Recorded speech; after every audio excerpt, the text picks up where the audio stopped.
Hey everyone, welcome back to Modern React tutorial series. So this is a new video in this series. If you haven't watched the previous videos, I highly recommend you go and watch those videos.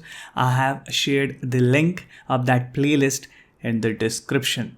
So in the last video, we talked about props. So props are something which we define outside the component. They're not local to the component. If you look at here, this creator component, it's getting this props as an argument because we know in React, we create component using function and we can pass arguments to those function.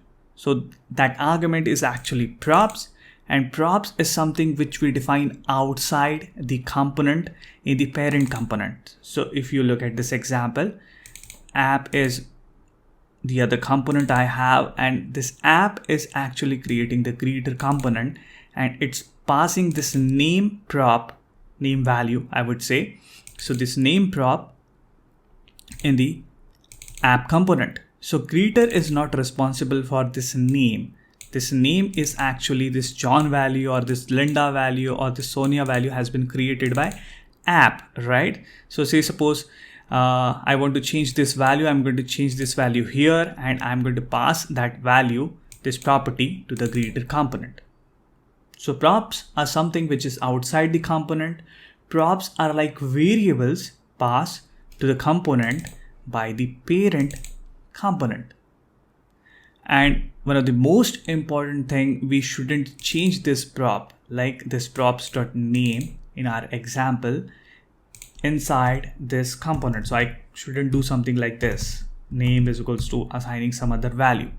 So this is not a best practice as per the React documentation. I should change the value of this John or Linda here in my parent component. Now in this video, we are going to talk about state. State is something which is local to the component. When you see, like in our case of creator component, this hello, maybe I can store this hello here inside the component. Like this is a message, I would say, and I can write hello here, something like this. So this message, this hello belongs to creator component. I don't need to pass this as a prop. So when you see the opportunity where you need to create some of the variables which are like local to that component, which belongs to that component, in that case, it's a good idea to convert them into state. And one of the most important thing, state is something which changes over time.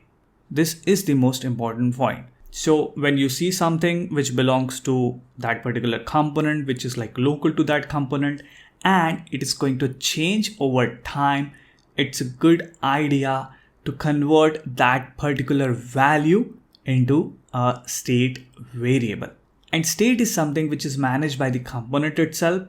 And when the state is going to change, component is going to re-render itself.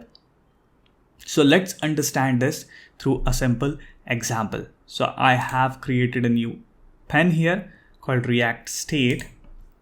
I'm going to write a simple component here called the counter component, just to keep things simple. This is a really simple and popular example I'm going to take here. And this counter is going to return a button which says, suppose initially I'm going to give it the label of 1. And let's render our counter in the DOM. I'm going to use React DOM.render method for that. And I'm going to render my counter.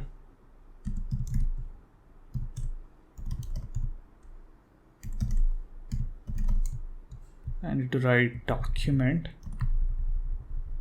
dot get element by ID. I'm going to target the root. Save my pen. See that? I got the button rendered here. So now this value, this one value. So when I click on this button, I want to increment this value, this 1. So this is something which belongs to the counter component, right?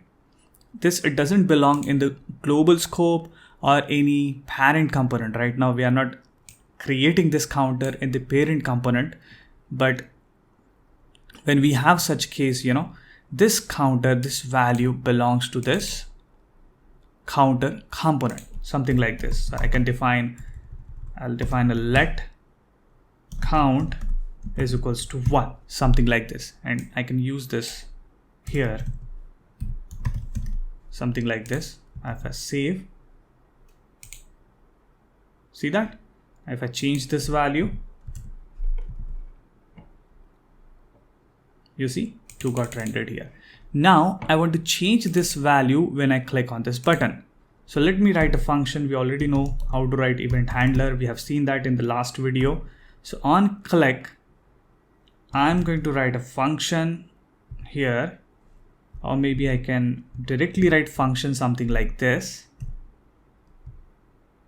And I'm going to increment the value of count here, like ++. If I save, I did something wrong here. Yes, I forgot the arrow. So save. Okay, if I click, see that? It's not changing. Because if you change a variable, React doesn't know if I have changed that particular variable. And React doesn't render on change of a value of that particular variable. So we need to tell React like this count is a state for this component. So there is a way, there is a syntax, there is a methodology that we need to use to tell our component, hey, this count is not just a variable. This is a state. This is state for my component. So to do that, in React, we have a function. We can call it a hook. So we have a function, we have a hook which we use to convert this count, this local variable, into a state. So we write that function called useState. That function name is useState, and we can pass it an initial value. So in our case, this count initial value, I can keep it like 1. So I'll make it number. So you can pass number, string, object, different data types what we have in JavaScript. Now this useState is a function. So it's going to return me a value. And this useState, if I want to console.log, what does it return? We can check that. So let me open the console. And I see the error here because I'm not using React here. So I need to call react.useState because we're using CodePen. I can't directly use useState because I didn't import it, something like this here. And we are going to see that when we are going to use React development environment. This is a small example. That's why I'm using CodePen. So you don't need to get into creating the React development environment and all those things. So just to keep things simple, I'm using CodePen for now. But yes, we are going to switch to React development environment soon when we will start writing some of the projects. So for now, just remember you need to write react.useState instead of just useState. And I'm going to see my program. See that? It's returning me an array, right? With the initial state value and one function, right? So basically it returns an array, and now I'm going to use ES6 to destructure this array. So I'll write const, then the destructure syntax. I'm going to paste my code, and how we can destructure the array, like this is returning two different values. So first value I'm going to store in count because this initial value is my count value, and the second value is a function the function which I have written here, this function, right? So let me remove this function from here for now, or let me keep it. This function where I'm going to change this value. So you can think of this count as a state for this component, the state which is going to change. Okay, and it is going to have an initial value of 1 when this line is going to get executed. And I know, like when I click on this button, I need to change this value. So how can I change this value so that React will know that this value has been changed? For that, React has provided us a function. So this is that function. This is that second argument which I'm going to use to change the value of count. So I can name it anything. I can name this count also anything. I can name this function to any name, but for the readability purpose, I'm giving it a name of count and function name as set count. So now we don't need this count here, and I'm going to use this count.